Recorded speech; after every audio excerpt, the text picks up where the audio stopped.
Hello students, today we will be dealing with post-harvest handling, marketing and distribution of foods. Coming to the definition of post-harvest system.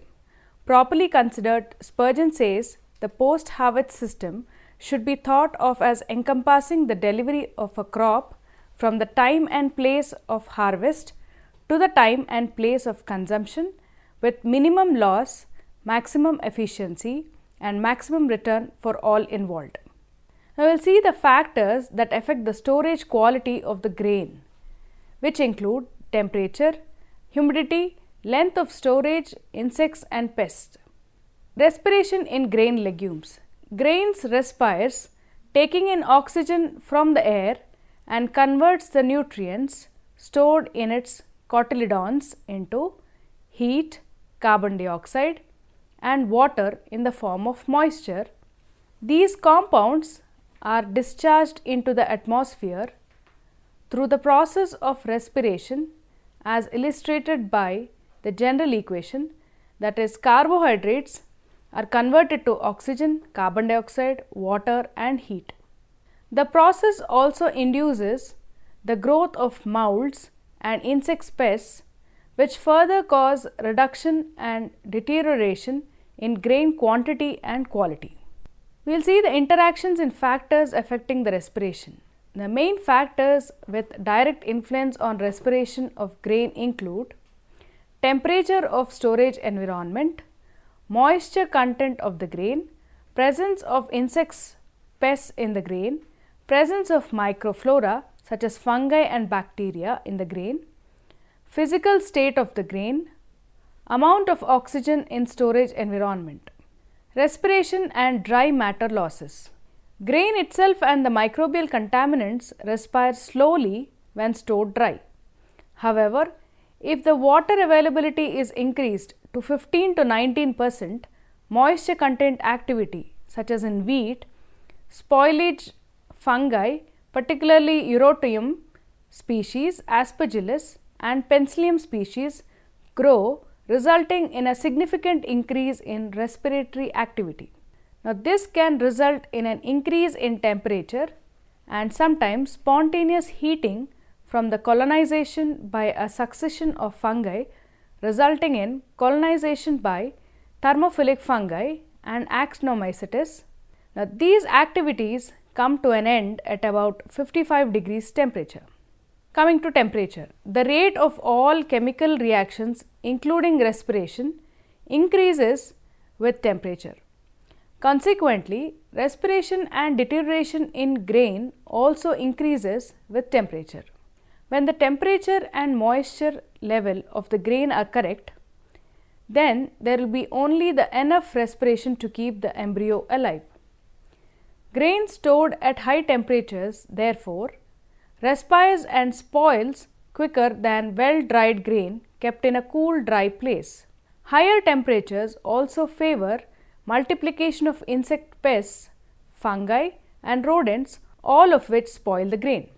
Some important points to be considered during the storage of grains are: mites don't develop below 5 degrees Celsius nor insects below 15 degrees Celsius.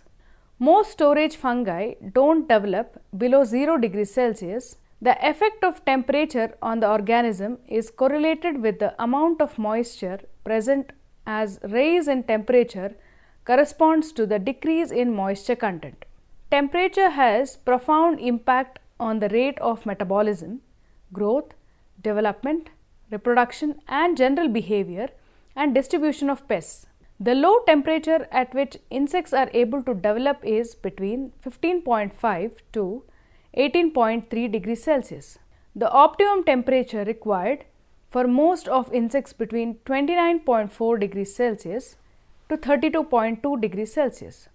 The fatal high temperature for insects ranges from 50 to 56 degrees Celsius, whereas for microorganisms thermal requirements differ for growth and care, commonly classified as psychrophils 10 to 20 degrees Celsius, mesophils 25 to 40 degrees Celsius, thermophils 50 to 60 degrees Celsius, and mostly fungi and bacteria die within 10 minutes at 55 degrees Celsius.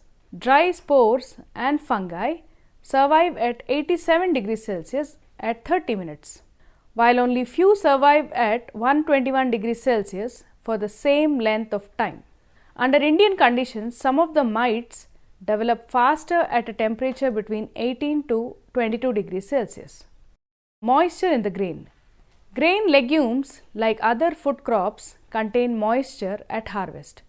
The amount of moisture they contain is of great consequence of the crop is to be stored for any length of time from 1 or 2 days upwards. To reduce crop respiration and spoilage and to extend its shelf life, it is essential that following harvest its moisture level be systematically reduced to below certain level well defined limits. Moisture in the grain can be removed by drying. The amount of moisture fluctuates according to the temperature and relative humidity of the surrounding air. Moisture content of the grains below 13% arrests the growth of microorganisms and mites. Moisture content below 10% limit the development of most stored grain, pests and insects. The rate at which grain will lose or gain the moisture generally depends upon its condition, type of grain and extent to which it is exposed, such as wheat has 8 to 10%, paddy has 20 to 24%, maize and sorghum has 20%.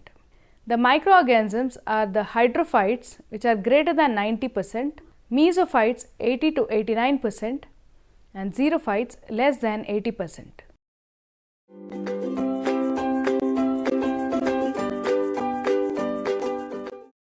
Coming to nature of moisture in the grain. Water or moisture in the grain is of two distinct types. One is chemically and physically bound. Chemically bound water is part of the chemical composition of the grain. This is also sometimes called water of composition. Removal of such water would therefore mean alteration of the entire grain structure. This would not only affect storability and viability of grain, but also its economic value and is thus undesirable. Physically bound water, also known as free water, is divided into two types: adsorbed and absorbed water. Elimination of moisture. Dry grains has 9 to 13% moisture. Less than 9% not favor the development of insects. 11 to 14% optimum for all stored insects. Greater than 14% for molds and greater than 25% for bacteria and yeast. Long storage at greater than 15%, which is unfit for human consumption. To prevent moisture, we need to dry the food grains well before storage. Prevent water leaks from roofs, doors and ventilators. Provide high plinth in the store. Make the floor moisture proof. Use wooden dunnage or polythene sheets. Do not stack the grain bags touching the walls. Do not open the stores for long periods during the rains. Damage by insects. Damage to the infected food can be broadly classified as loss of weight. Losses in the weight can be known by weighing in and weighing out of particular lot of produce. Insect infestation can be estimated by count or weight method, weight by volume ratio before and after storage. Loss of quality. Insects eat away the endosperm, which affects the quality nutritive value. Gluten quality is also lost in case of wheat. Loss of hygienic value occurs when the grains is contaminated with excreta of rodents, dead insects and insects excreta. Sources of infestation. Field infestation, transportation, infested stores, infested stocks, infested gunny bags, cross infestation. Coming to fumigants, it is a process of applying toxic fumes, vapor or gas of a substance to the infested grain for a certain period in a reasonably airtight chamber. Fumigation should not be done more than 2 times. Third fumigation is only done when it is absolutely necessary. A prophylactic spray on the stack and around the stack floor and walls with malathion 0.5 to 1% is recommended before fumigation. Rodents. Common rodents infesting food grains are roof rat or black rat, brown rat, house mouse and bandicoot. Coming to the horticulture, current production of around 32 million tons accounts for about 8% of the world's fruit production. Diverse agroclimatic zones in the country make it possible to grow almost all varieties of fruits and vegetables in India. 8 major varieties of fruits dominate India's export markets.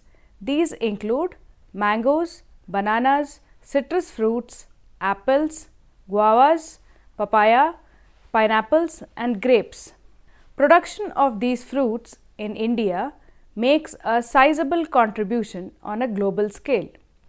In India, it was estimated that between 25 to 50% of the total grain value, that is quantity plus the quality, is lost between harvest and consumption in developing countries. In spite of new storage methods, the losses of up to 9.3% have been recorded in India. The seed stock, which constitutes about 10% of total production, also suffers from 1.2 to 5% damage. Now, in India, it has been estimated that 3 to 5% of grains in storage is destroyed by insects and pests. International Rice Research Institute estimated post-harvest losses in Philippines as harvesting loss is considered to be 1 to 3%, due to handling 3 to 7%, threshing 2 to 6%, drying 1 to 5% and storage 2 to 10%. Although India is the largest producer of fruits in the world, its production per capita is only about 100 grams per day. Between 20 and 30% of total fruit production goes to waste owing to spoilage at various steps of post-harvest chain, reducing per capita availability of fruits to around 80 grams per day, which is almost half the requirement for the balanced diet. Fruit production in India has recorded a growth rate of 3.9% on an annual basis, while the fruit processing sector has grown at a rate of about 20 per annum. Growth rates have been considerably higher for the production of frozen fruits and vegetables and dehydrated fruits and vegetables. Over 4,000 fruit processing units with an aggregate capacity of more than 12 lakh million tons exist in India. Approximately 20% of the production of processed fruits is exported, while the remainder is consumed by the defense sector, institutions and households. Mangoes and mango-based products account for 50% of the exports. India is said to be the second largest producer of vegetables in the world, ranking next to China, and accounts for about 15% of global vegetable production.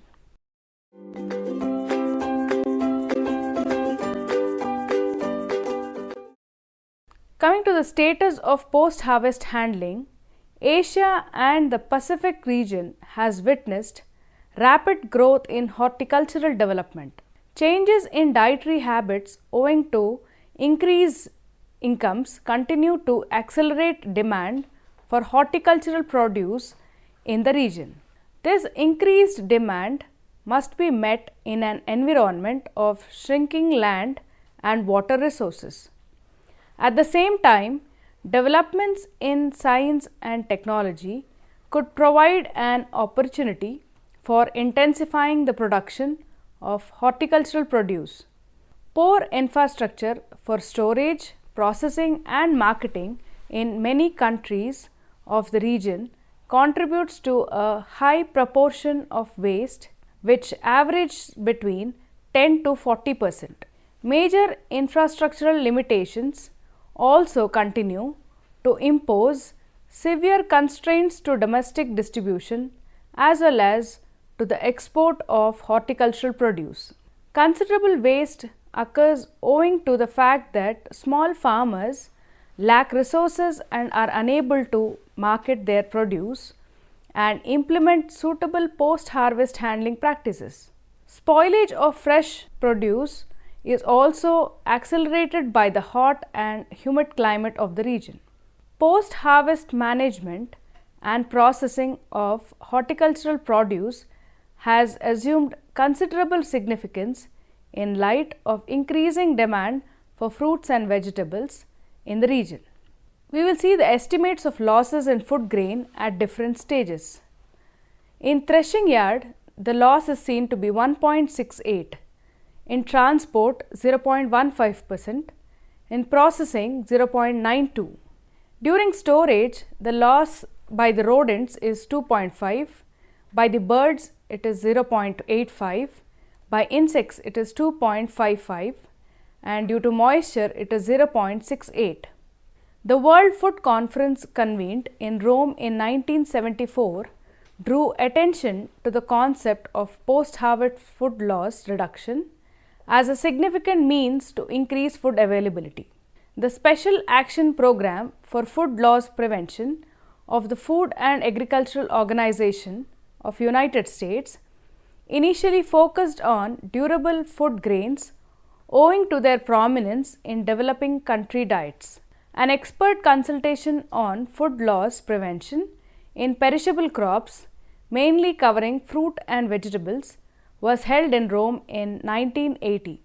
Although India is a major producer of horticultural crops, many Indians are unable to obtain their daily requirement of fruits and vegetables, and the Human Development Index is very low. Considerable quantities of fruits and vegetables produced in India go to waste owing to improper post-harvest operations and the lack of processing. This results in a considerable gap between gross food production and the net availability.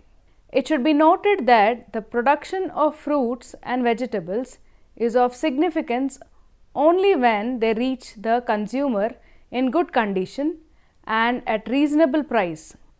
The concept of placing exclusive emphasis on increased production of fruits and vegetables is self-defeating. It is important to see how much of the produce goes through marketing channels and finally reaches the consumer. Efforts should be made to integrate production with post-harvest food availability. It is known that food loss reduction is normally less costly than equivalent increases in fruit production. Reduction of post-harvest losses is essential in increasing food availability from existing production. The success of production lies in the proper distribution of produce and its subsequent utilization by the consumer with zero waste in the process, that is 100% utilization of production in one form or another should be the motto. Opportunities exist in both domestic and international markets for fresh and processed fruits and vegetables.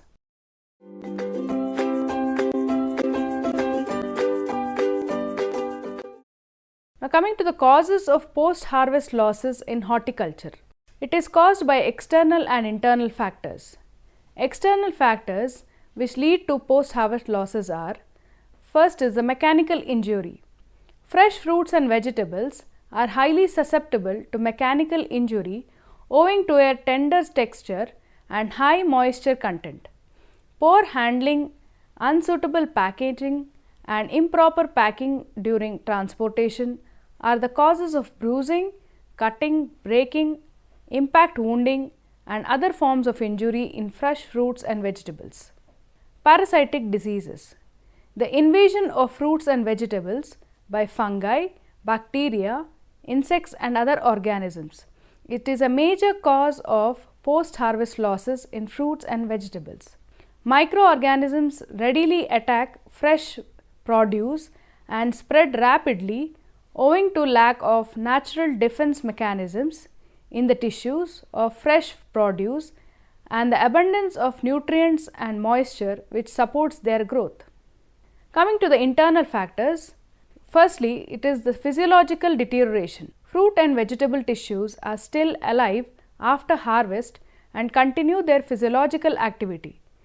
Physiological disorders occur as a result of mineral deficiency, low or high temperature injury, or undesirable environmental conditions such as high humidity.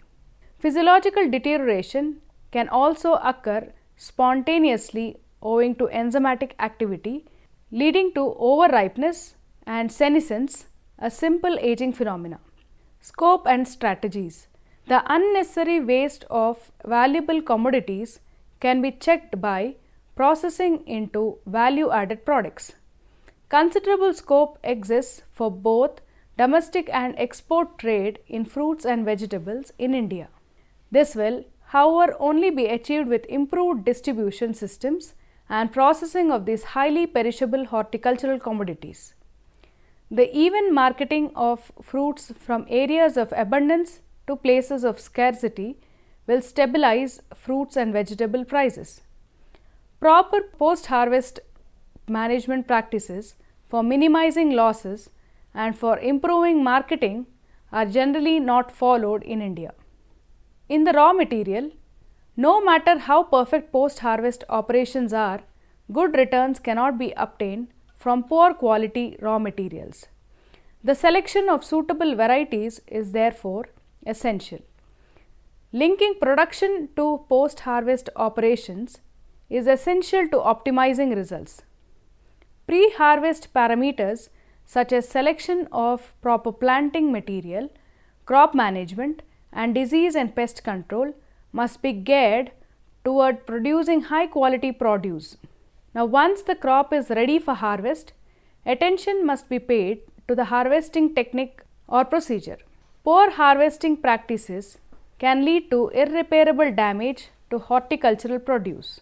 It is therefore necessary to standardize maturity indices and harvesting techniques for each and every fruit and vegetable in order to minimize damage at the time of harvest. Packaging stations. There is an absolute lack of the concept of packaging house establishments in India. Fruits and vegetables are generally packed in the field without any pre-treatment. Some are even transported without any packaging. A number of important operations are also carried out at packing stations. These include sulfur dioxide fumigation, fungicidal dipping, surface coating with wax, degreening of citrus, ripening and conditioning, vapor heat treatment, etc.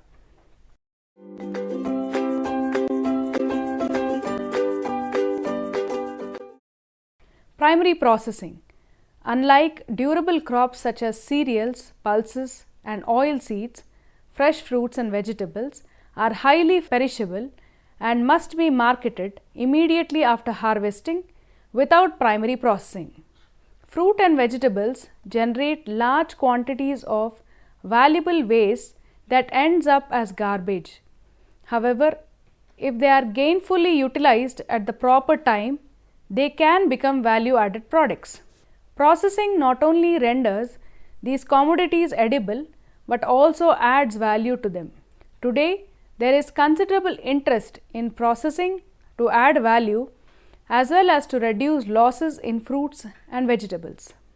Packaging. Packaging is an integral element in the marketing of fresh horticultural produce. It provides an essential link between the producer and the consumer. Owing to its favorable properties, wood has remained the main packaging material for fruits and vegetables. Palletization. Loading and unloading are very important steps in post-harvest handling of fruits and vegetables, but are often neglected. The individual handling of packaged produce in India leads to mishandling and to high post-harvest losses in India. With the introduction of corrugated fiber board boxes, serious consideration should be given to the introduction of palletization and mechanical loading and unloading of produce, particularly with the use of forklift trucks in order to minimize produce mishandling. Coming to storage, the lowest temperature that does not cause chilling injury is the ideal storage temperature for fresh fruits and vegetables. Mechanical refrigeration is generally used for the storage of fruits and vegetables. Available cold storage in India is used primarily for the storage of potatoes. On-farm storage. On-farm storage is required in remote and inaccessible areas of India to reduce losses in highly perishable fresh horticultural produce. The high cost and high energy requirements of refrigeration and the difficulty of installing and running refrigerated facilities in remote areas of India precludes the use of refrigerated storage in many parts of India. Low cost, low energy, environmentally friendly cool chambers made from locally available materials and which utilize the principles of evaporative cooling were therefore developed in response to the problem. Control atmosphere, modified atmosphere storage. Controlled atmosphere or modified atmosphere storage involves adjustment of atmospheric composition surrounding commodities by removal or addition of the gases from the environment surrounding the fruits and vegetables. Containerization. The use of containers for the transportation of goods was recently introduced into India. Relatively, little attention has however been given to the use of containers for the transport of fresh horticultural produce. Containerization provides an excellent system for the shipment of goods from one place to another. Refrigerated containers are used in transportation of fruits, vegetables and flowers in many developing countries. Rapid transport system. Railways and roads are two important transportation systems for the movement of goods in India. The use of railways for transportation of fruits and vegetables in India could be greatly enhanced by making provisions for cooling and ventilation, providing improved handling facilities at platforms and providing storage space to accommodate the goods upon arrival at their destination. Similarly, road services could be considerably improved by widening roads, by upgrading surfaces and through the introduction of one-way traffic.